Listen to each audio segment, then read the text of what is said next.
Rasulullah bil dawatin al-haq liyudhhirahu 'ala dini kullihi wa kafa billahi shahida. Asyhadu an la ilaha illallah wa asyhadu anna Muhammadan abduhu wa rasuluh. Allahumma shalli ala sayyidina Muhammad wa ala alihi wa ashabihi ajma'in. Amma ba'd. Yang saya hormati, hadir bersama kita Soebul Bek, Soebul Hajat, Bapak Wakil Wali Kota Batam, Ketua Majelis Daerah kami Kota Batam, Bang Amsakar Ahmad. Kita beri tepuk tangan untuk beliau. Dan juga secara virtual hadir Bang Akbar Tanjung dan juga Bang Mahfud MD.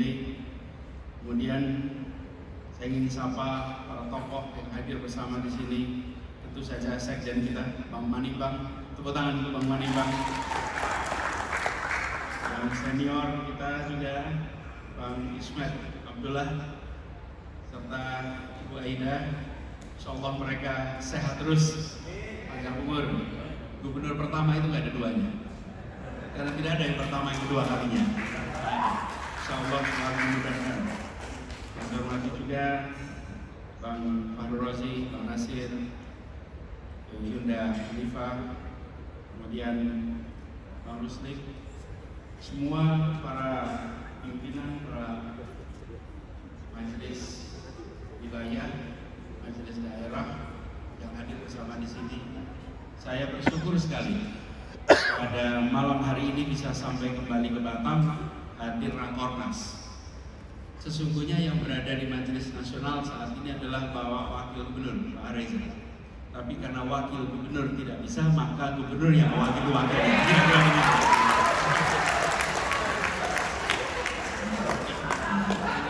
Tidak banyak itu, Gubernur bisa mewakili wakil. Tidak banyak. Kalau wali kota diwakili wakil-wali kota biasa lah itu. Tapi kalau wakil diwakili Gubernur, nah ini kita. Tapi itulah kami. Dan Jakarta sekarang gubernur, wakil gubernur adalah kami. Insya Allah nanti bisa dipertahankan terus ya. Jadi bersyukur saya sampai di sini tadi sore, dan terus kemudian sempat dengan Bang Amsakar tadi kita mampir sebentar. Saya bikin pantun boleh ya? Boleh, saya pantun boleh ya? Boleh. Dengan Bang Amsakar pergi makan mie. Tarim Pak. Makan mie sagu dan kek pisang pilai. Selamat dan sukses untuk Rakornas kami, bersama-sama majukan bangsa dan negara. Insyaallah ini Rakornasnya berjalan lancar, dan tadi dibilang Pak Manimbang banyak sekali Rakornas lewati oleh kami, tapi tidak banyak yang sampai di ujung masih penuh kursinya. Malam hari ini kursinya masih penuh, dari depan kelihatan full, artinya komitmen bahwa yakin usaha sampai dan dikerjakan sampai tuntas bersama malam hari ini. Saya ketika datang sudah khawatir, karena biasanya kalau pertemuan kami ini masa sidangnya ramai, sesudahnya agak sejuk, tenang. Khawatirnya apa? Jumlahnya tidak banyak, ternyata terbalik, justru bertahan sampai akhir. Dan tadi disebutkan oleh Bang Manimbang, di Kota Batam ini Pak Wali, Pak Wakil Wali Kota, semuanya ambil tanggung jawab, sehingga insya Allah nanti tidak menyisakan beban di Majelis Nasional.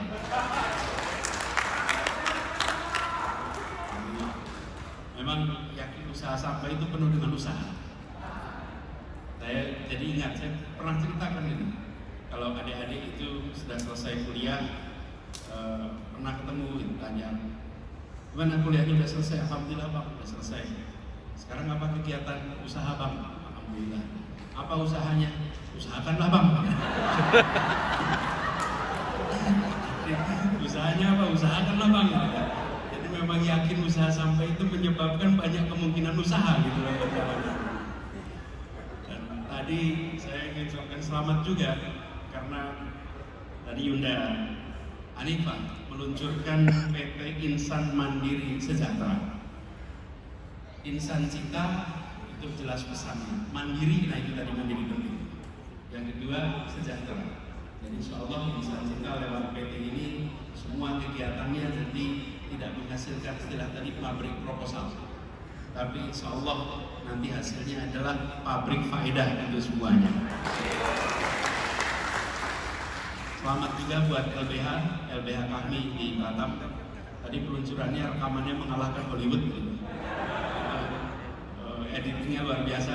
Kalau boleh tahu siapa nama editornya Pak? Nanti bisa ngobrol lebih jauh. Tapi selamat buat kami Batam, dan bicara tentang LBH memang bantuan hukum ini mendasar. Dan insya Allah nanti ini memberikan manfaat berkah buat semua. Teman-teman semua, keluarga besar kami yang saya hormati, HMI sudah menjadi sebuah institusi yang memproduksi, mensuplai, menumbuhkan potensi kepemimpinan yang hari ini menyebar di seluruh penjuru Indonesia. Berbagai institusi di negeri ini diisi dengan kader-kader yang dulu ditempa kepemimpinannya lewat HMI. Kalau ditanya siapa organisasi kemahasiswaan yang memiliki kader paling banyak, yang sebarannya paling luas, yang mungkin pengaruhnya juga paling banyak, maka tidak ada yang lain kecuali himpunan mahasiswa. Siapa yang paling banyak? Kapasitas intelektual dikembangkan. Saya rasa ini salah satu supplier besar ilmuwan. Kalau ditanya, di antara semua organisasi yang menghasilkan intelektual pemikir bukan saja bertitel, tapi cendekiawan pemikir, maka HMI akan berada di posisi yang paling atas. Karena tradisi berpikir, tradisi intelektual itu amat kuat. Dan itu artinya kemampuan abstraksinya amat tinggi. Melihat masalah tidak semata-mata dari sisi praktis, tapi juga dari sisi conceptual framework. Itu kekuatan yang dimiliki oleh HMI yang sudah melewati lebih dari 50 tahun perjalanan memberikan pengaruh yang cukup besar. Jadi saya melihat apa yang sekarang muncul di kami sebagai tokoh-tokoh itu buah proses pengkaderan yang panjang. Dan kalau kita perhatikan, karakter lain yang tidak kalah penting adalah bagaimana alumni HMI memiliki kemampuan mengelola perbedaan, kemampuan untuk menjadikan perbedaan itu sebagai rahmat, kemampuan untuk bisa mengelola perbedaan. Yang dimaksud perbedaan di sini apa? Pemikiran. Karena di kami dilatih, di HMI dilatih dari mulai ketika kelas 1, 2, 3, termasuk dari mulai komisariat sampai terus PB, penuh dengan perbedaan, tapi bukan perpecahan. Perbedaan yang menimbulkan percikan pemikiran, banyak perlawanan, banyak perdebatan. Tapi perlawanan dan perdebatan bukan permusuhan. Perlawanan justru sebuah berkah. Mengapa? Saya sering garis bawahi. Berolahraga itu penuh dengan kegiatan perlawanan. Main badminton sendirian itu tidak menarik. Main badminton itu enaknya berdua. Dan kalau main badminton boleh smash. Dan kalau di smash gak usah sakit hati, smash balik nantinya. Itu lihat. Ya. Lawan badminton adalah teman olahraga. Lawan debat adalah teman berpikir. Lawan di dalam sebuah organisasi adalah teman dalam memperkuat organisasi. Itulah yang ditumbuhkan dalam tradisi HMI, dan itulah yang kemudian muncul. Jadi ketika ada perbedaan pandangan, ketika ada buat kader HMI, buat keluarga besar kami, kritik itu biasa. Dan kritik itu adalah bagian yang normal. Tidak pernah ada yang anti kritik, betul nggak Pak Mulimo? Di HMI tidak ada yang anti kritik. Bicara diinterupsi biasa, dari komisariat sampai PB sering diinterupsi kalau bicara. Betul tidak? Dan cara pengelola Palu pun pada terampil semua, betul tidak? Palu diletakkan di mana, keputusan yang di mana. Jadi tadi disebut bukan saja keterampilan, termasuk mengendalikan sound system. Betul tidak? Mengendalikan sound system itu jago itu. Wah, kita tengah bicara tentu sound systemnya mati gitu. Siapa yang ngatur sound system di belakang sana? Betul tidak? Hasilnya begitu banyak. Jadi kalau kalau masuk ke pertemuan kami, ini masuk perguruan Shaolin. Pendekarnya banyak sekali di sini. Pendekarnya banyak sekali. Jadi jangan pernah merasa paling jago kalau sudah masuk kami. Ini semuanya lah jagoan di ruangan ini. Nah, keterampilan-keterampilan itu, kepemimpinan yang muncul, kemudian dirasakan di luar sana. Ketika berkumpul kita baru sadar si A, si B, si C dengan perannya masing-masing. Tapi ketika berkumpul di sini, maka semua punya ikatan bahwa pernah dilatih dalam sebuah organisasi yang sama, pernah dikembangkan dalam sebuah organisasi yang sama. Solidaritas inilah yang harus dijaga oleh hari sekarang. Dan kita semua punya PR di tempat kita masing-masing. Tapi pada saat yang sama kita punya PR tentang bangsa ini.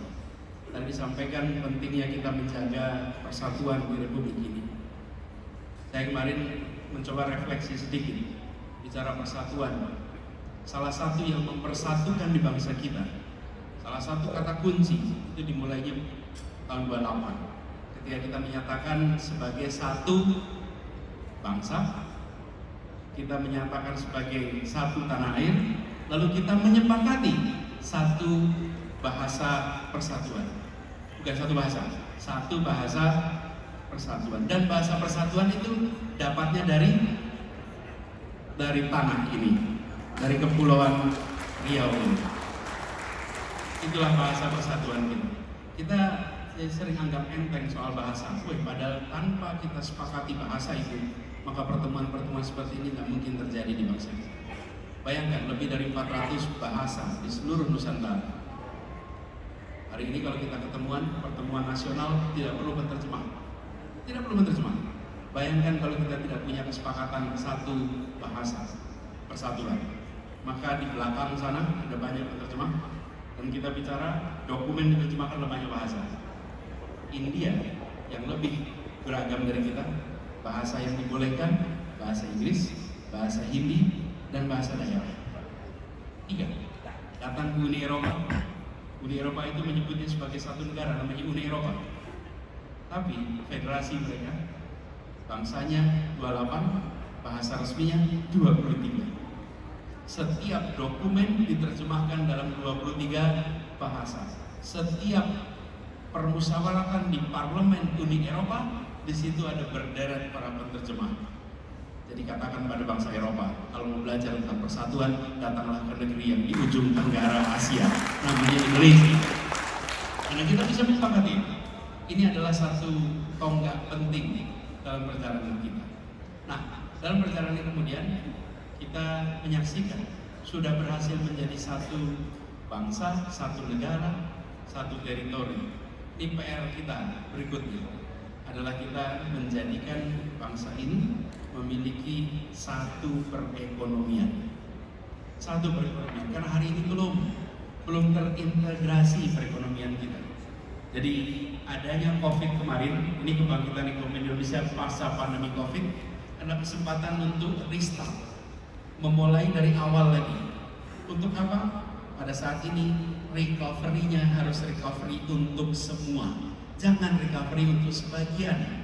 Yang dulu tertinggal, ini kesempatan untuk mengangkat mereka bisa lebih tinggi dan lebih cepat.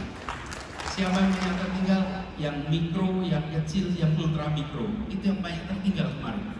Ini kesempatan untuk membangkitkan lagi. Apalagi ketika masa pandemi kemarin, yang paling banyak terkena adalah mereka yang posisinya kecil dan lemah. Nah, disinilah kemudian kita perlu menengok ke depan untuk recovery kita bagi semuanya. Nah, tapi sekalian keluarga besar kami yang saya hormati, PR ini harus dikerjakan bersama-sama. Apa yang tadi dicapai di Batam, kalau melihat ceritanya, menunjukkan bahwa Batam sudah mau memposisikan sebagai kota global, kota yang tidak boleh kalah dengan tetangganya. Dan adanya benchmarking seperti ini, insya Allah membuat Batam bisa menjadi salah satu contoh kota yang nantinya maju, pesat, berkembang. PR kita juga di banyak tempat seperti ini. Di Jakarta juga kita menghadapi hal yang sama. Kebetulan Jakarta statusnya akan tetap sebagai daerah khusus, tapi bukan ibu kota. Kita akan menjadi kota perekonomian, kota pusat kegiatan bisnis tetap akan berjalan. PR-nya kemudian bagaimana menjadikan kota-kota seperti Batam, Jakarta menjadi kota global. Dan kota global itu artinya kota yang menampung bukan saja warga Indonesia, bukan hanya dari wilayah Nusantara, tapi juga warga dunia, kompetitif di level dunia. PR yang tidak sederhana yang harus kita jalankan sama-sama. Nah, ini barangkali PR kita bersama, bahwa kami yang sekarang sudah mewarnai Indonesia sudah harus bersiap. Fase berikutnya adalah kami dari Indonesia mewakili untuk dunia. Ini PR berikutnya. Karena kader-kader HMI bukan saja berperan nantinya di level nasional, tapi di level internasional. Dan ini dulu kita sempat menyaksikan tokoh-tokoh berputar di orbit global. Beberapa dekade ini kita banyak bergeraknya hanya dalam negeri. Sesungguhnya secara kapasitas dan pengakuan itu banyak di level internasional. Tapi kita selama reformasi dan di sini banyak fokus pada tantangan dalam negeri. Ini sudah saatnya lagi untuk kita kembali berada di percaturan internasional. Kebetulan Indonesia akan jadi tuan rumah G20. Bapak sekalian, kita jangan pandang G20 ini seperti menjadi tuan rumah FIFA putaran final sepak bola. Jangan pandang pertemuan G20 ini seperti kita tuan rumah Asian Games. Itu adalah pertemuan untuk dirayakan. Kalau G20 ini tanggung jawab yang amat besar. Saya kebetulan dapat tugasnya Urban 20. Urban 20 itu pertemuan kota-kota besar dunia. Saya ikut menjadi founding members tahun 2018 di Buenos Aires waktu itu. Kota-kota besar memutuskan untuk memiliki Urban 20. Jumlahnya 25 kota. 2018 di Buenos Aires, 2019 di Tokyo, kemudian 20 dan 21 dalam pandemi jadi virtual. Dan besok di Jakarta. Dunia menghadapi tantangan untuk mengambil keputusan-keputusan dengan melibatkan seluruh warga, seluruh dunia, lebih dari 180 negara. Akhirnya diputuskan sudah 20 negara berkumpul sama-sama karena 20 negara ini menguasai 80% perekonomian dunia. Ber-20 rapat menguasai 80% perekonomian dunia, yang 20% dia ikut keputusannya. Untuk mempersingkat, karena forum di PBB tidak sanggup untuk memutuskan bagi semuanya. Ini jalan pintas. Jadi ketika kita menjadi memimpin di G20 itu bukan sebuah selebrasi, itu sebuah tanggung jawab yang amat besar. Karena keputusan-keputusan dunia diputuskan ber-20, tapi 20 ini menguasai 80% perekonomian dunia. Inilah saatnya bagi kita untuk ikut memainkan peran di sini. Mudah-mudahan ini menjadi perspektif kita. Karena kita harus sadar, ya kita warga kota, ya kita warga Indonesia, dan kita warga dunia. Warga ketiga inilah yang harus kita dorong sama-sama. Kita berharap ini menjadi kesadaran kita, khususnya bagi teman-teman HMI yang hari ini masih aktif di HMI, masih di PB maupun di teman-teman sampai ke komisariat. Adik-adik kita harus melihat perannya tidak terbatas wilayah Indonesia, tapi melampaui. Ini mungkin dipandang sederhana hari ini, tapi ini adalah tren perubahan yang harus diantisipasi dari sekarang. Harus diantisipasi dari sekarang. Kalau tidak, kita nantinya di kemudian hari kita akan menyaksikan yang mewarnai belum tentu alumni HMI lagi. Karena bila kita tidak membaca perubahan yang luar biasa besar sedang terjadi. Jadi Bapak Ibu sekalian yang saya hormati, PR ini besar sekali, dan kita berharap forum-forum seperti Rakornas ini bisa memberikan rekomendasi, bisa memberikan arahan tentang perubahan yang mungkin akan terjadi ke depan. Catatan bagi umat Islam ini bukan soal mampu dan tidak mampu. Umat Islam seringkali ketemunya membaca perubahan atau tidak membaca perubahan. Kalau kita membaca perubahan, nanti insya Allah kita akan bisa memenangkan perubahan itu. Tapi kalau kita tidak membaca perubahan, kita akan tertinggal oleh perubahan. Inilah yang terjadi begitu besar. Dalam konteks Indonesia, kembali pada persoalan persatuan, PR kita saya sempat sampaikan pada saat pertemuan dengan pelantikan Majelis Daerah Bang Taufik dan Bang Amin jadi ketua majelis daerah di Jakarta, sekjen juga. Pada saat itu saya sampaikan bahwa kami unsur penting di dalam Indonesia kita. Indonesia ini dirajut seperti sebuah persenyawaan, dan persenyawaan itu namanya Indonesia. Hari ini kita seringkali terlalu fokus pada unsur pembentuknya, bukan unsur yang dihasilkan. Seperti Bhinneka Tunggal Ika, yang kita dorong binekanya, padahal yang unik dari Bhinneka Tunggal Ika itu bukan binekanya, tunggalnya. Kalau bineka, India juga bineka, Tiongkok juga bineka, Afghanistan juga bineka, tapi tunggalnya hanya di Indonesia kita memiliki tunggal seperti ini. Tunggal itulah kata kuncinya. Nah, kita berharap kami menjadi penjaga yang tunggal ini. Kenapa? Akhir-akhir ini kita menyaksikan adanya polarisasi. Polarisasi itu muncul. Fasenya kira-kira gini. Polarisasi jadi friksi, friksi jadi konflik, konflik jadi perpecahan. Urutan itu. Tidak mungkin jadi polarisasi langsung pecah, tidak. Polarisasi, friksi, konflik, pecah. Nah, kita saat ini menyaksikan adanya polarisasi. Dan dalam polarisasi itu unsur-unsur kami selalu ada di semua polar. Tidak ada polar yang tidak ada kaminya. Nah, ada. Betul tidak? Ada. Semuanya ada. Justru menjadi kunci ketika kami bisa merajut itu. Karena kalau kami bisa komunikasi, karena kami terbiasa dengan perbedaan, kami terbiasa dengan perdebatan. Dan menariknya, di ruang sidang debat, di belakang sidang ngopi sama-sama, merokok sama-sama. Itu kan kami. Kalau di kami nggak bisa begitu. Bahkan seringkali kamarnya juga bareng sebetulnya. Jadi kita semua punya tradisi itu. Indonesia hari ini sering menyaksikan kita ada polarisasi karena tidak terbiasa dengan debat dengan tenang. Kita yang punya tradisi debat dengan tenang harus ikut menjaga supaya apa? Polarisasi ini tidak menjadi friksi, apalagi menjadi konflik. Kalau jadi konflik mudah sekali berujung pada perpecahan. Dan kami sudah melewati ini semua dengan panjang. Saya rasa kita perlu mengingatkan kepada diri kita bahwa potensi friksi itu ada. Karena itu polarisasi dijaga tidak berubah menjadi friksi, apalagi menjadi konflik. Selama itu menjadi polarisasi, itu sehat-sehat saja, itu baik-baik saja, karena itu bagian dari dinamika perjalanan bangsa kita. PR inilah yang harus kita jaga sama-sama, dan mudah-mudahan ke depan, karena ini sekarang sudah tahun 22, sebentar lagi tahun 23, habis itu 24, habis 24, 25, 26, 27. Ini perjalanan bangsa kita melewati milestone penting. Mari kita jaga kebersamaan kita. Dan kalau kita yakin usaha sampai, insya Allah usaha itu benar-benar akan sampai. Insya Allah. Jadi Pak Amsahar, terima kasih banyak sudah memfasilitasi kita semua. Insya Allah dicatat sebagai amal soleh dari Pak Wakil Wali Kota, Pak Wali Kota juga yang hari ini belum ketemu, tapi insya Allah kita akan ketemu di lain waktu.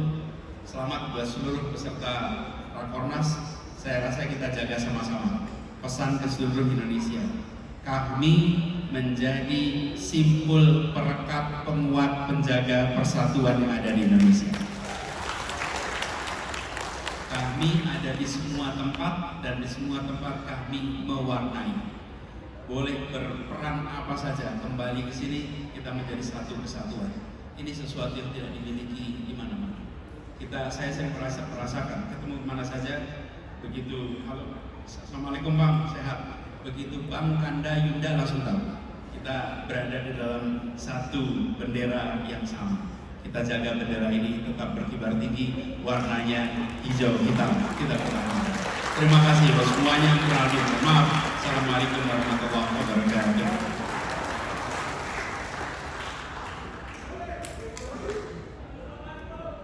Oh iya, saya siapin pantun lagi sahabat. Jadi saya udah siapin pantun buat Bang Manimbang sebetulnya. Saya baca boleh ya. Lanjut kuliner dengan Bang Manimbang. Kali ini makan ya pakai sop ikan. Datang ke Batam amatlah senang, kehangatan warga sungguh berkesan. Terima kasih buat semuanya. semuanya, buat SC sukses. Insya Allah kita jumpa di acara berikutnya. Terima kasih.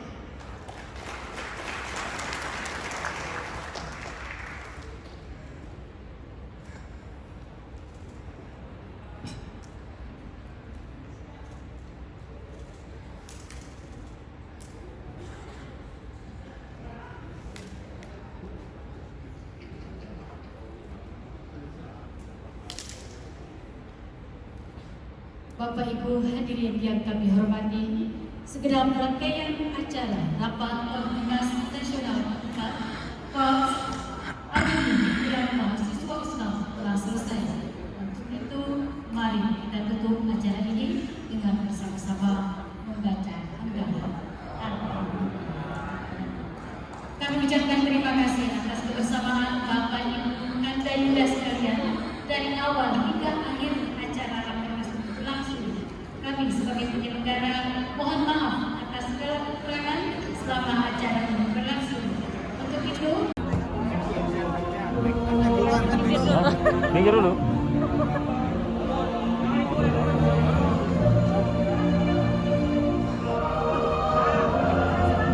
Kita foto bersama supaya tidak backlight. Tolong background matikan dulu karena kalah cahaya. Tolong matikan.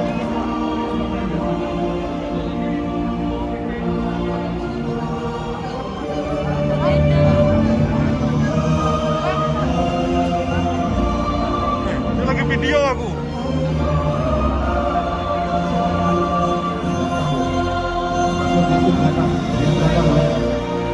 Ya, yang merasa ingin ikut foto bersama berdepan di belakang.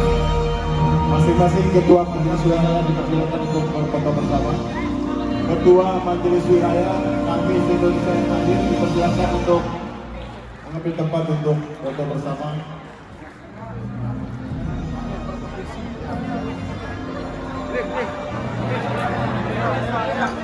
Kita tolong yang lain biar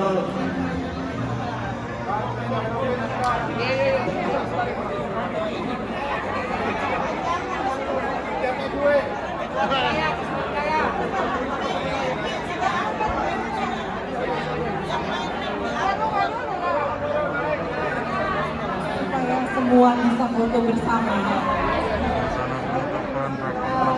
Mungkin per wilayah atau kalau mau seluruh peserta, jadi ada yang di atas, ada yang di bawah, jadi semua bisa terambil. Diatur dulu untuk foto bersama. Selanjutnya untuk foto bersama pengurus wilayah pergantian. Pengurus wilayah pergantian. Iya, harus. Kalau tertib supaya pergantian. Semua dapat kesempatan untuk foto bersama dengan Mas Anies.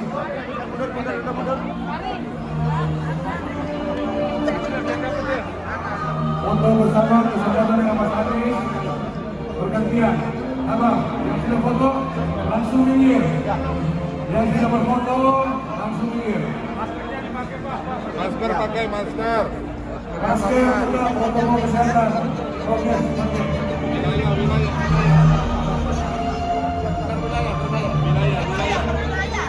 Jangan lupa kawan-kawan rumah dinas sulung dan sukun bergantian.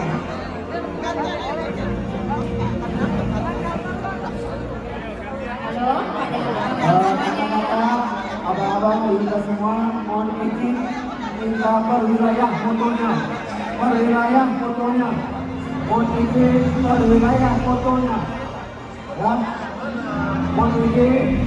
Mohon izin kakak-kakak, abang, ayah semua kita berfoto dengan abang Anies per wilayah. Ya. Mohon izin. Bagaimana kalau per wilayah? Mohon izin kita minta set.